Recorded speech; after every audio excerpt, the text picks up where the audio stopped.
নমস্কার বন্ধুরা, আমি প্রিয়াঙ্কা চলে এলাম আজ অনুষ্ঠান বাড়ির স্বাদের পাবদা মাছের রেসিপি নিয়ে। এই পাবদা মাছটা খেতে কিন্তু সবাই পছন্দ করে, তবে পাবদা মাছ রান্না করতে কিন্তু খুবই কম সময় লাগে আর অল্প উপকরণেই অল্প মশলাতেই কিন্তু তৈরি হয়ে যায়। তবে এটা কখন কি মশলা দিয়ে কিভাবে বানালে টেস্ট হবে আর একদমই পারফেক্ট অনুষ্ঠান বাড়ির স্বাদ আসবে, সেটাই আজকে তোমাদের সাথে শেয়ার করছি। তো প্রথমেই এখানে বড় বড় সাইজের পাবদা আজকে নিয়ে নিয়েছি। এই মাছগুলোর মধ্যে নুন, হলুদ, সাথে একটু সর্ষের তেল ভালো মতন মাখিয়ে নেব।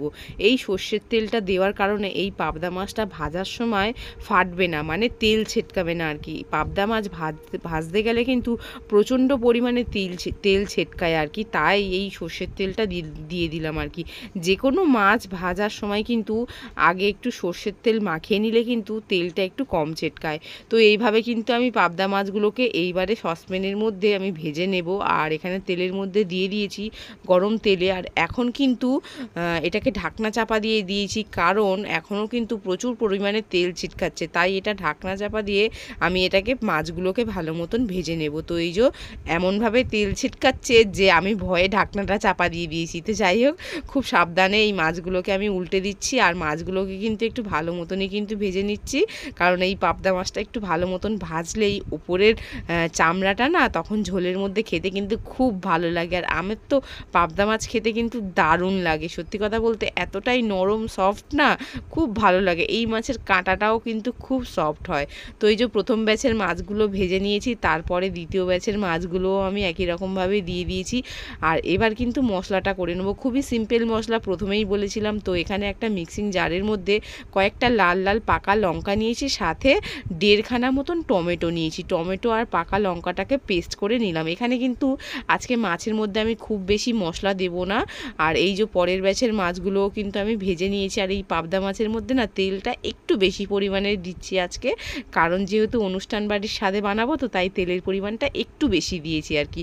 তো যেই তেলে ভাজা হয়েছে সেই তেলের মধ্যেই কিন্তু আমি রান্নাটা চাপিয়ে দিচ্ছি।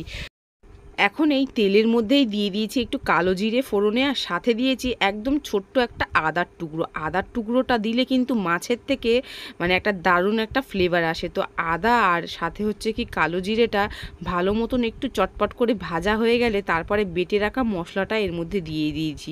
তো আমি এখানে বেটেছিলাম টমেটো আর কাঁচা লঙ্কা শুধু, এইবারে কিন্তু আসল মশলাটা দেব। তো ওই মিক্সির জারের মধ্যে আমি দিয়ে দিয়েছি এখানে একটু পোস্ত, সাথে দিয়েছি সাদা সর্ষে, আর অল্প পরিমাণে দেব এখানে কালো সর্ষে।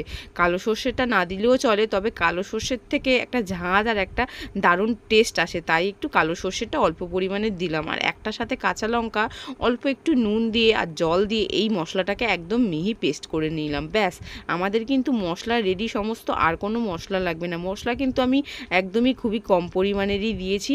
এবার কিন্তু টমেটোটা দিয়ে তারপরে এর মধ্যে পরিমাণ মতো নুন আর সামান্য একটু হলুদ গুঁড়ো দিয়ে এই টমেটোটাকে একটু ভালো মতন নাড়িয়ে চাড়িয়ে একটু ভাজা ভাজা করে নিয়ে তারপরে এখানে বেটে রাখা মশলাটাকে দিয়েছি। দিয়ে এখানে বেশ খানিকটা একটু জল দিয়েছি, মিক্সির বাটিটাকে ধুয়ে মশলাটা মানে পুরোটা আর কি এর মধ্যে দিয়ে দিয়েছি, আর সাথে মিক্সির বাটিটা ধুয়েও বেশ খানিকটা একটু জল দিয়েছি, যাতে এই মশলাটাকে ভালো মতন কষিয়ে নেব। তবে এখানে যেহেতু সর্ষে দিয়েছি, তো খুব বেশি মশলাটা কিন্তু কষাতে লাগবে না।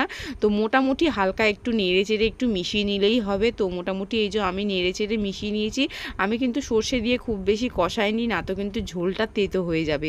এবার কিন্তু এর মধ্যে আমি পরিমাণ মতন জল দিয়ে দিয়েছি, আর ঝোলের পরিমাণটা আমি একটু বেশিই দিয়েছি, যেহেতু মাছগুলো সব মানে ঝোলের মধ্যে বেশ কিছুক্ষণ একটু ফোটাতে হবে, তবেই কিন্তু মাছের স্বাদটা বাড়বে। তো এই যে বেশ অনেকটা পরিমাণের জল দিয়েছি। এবার ভালো মতন এটাকে নেড়ে চেড়ে তারপর ঢাকনাটা চাপা দিয়ে এটাকে ফুটতে দিয়ে দেবো। তো ফুটে গেছে মোটামুটি।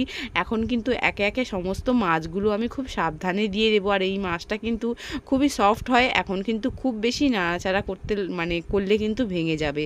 আর এদিকে না আমার কড়াইটা খুব ছোট হয়ে গিয়েছিল, তাই আমি এই কড়াটাকে চেঞ্জ করে নিলাম, অন্য কড়াইয়ের মধ্যে আমি নিয়ে নিলাম, আর নিয়ে সমস্ত ঝোল আর মশলাটা এই কড়াইয়ের মধ্যে ঢেলে দিলাম। তো দিয়ে এটাকে ঢাকনা চাপা দিয়ে বেশ কিছুক্ষণ মতন আমি ফুটিয়ে নিয়েছি।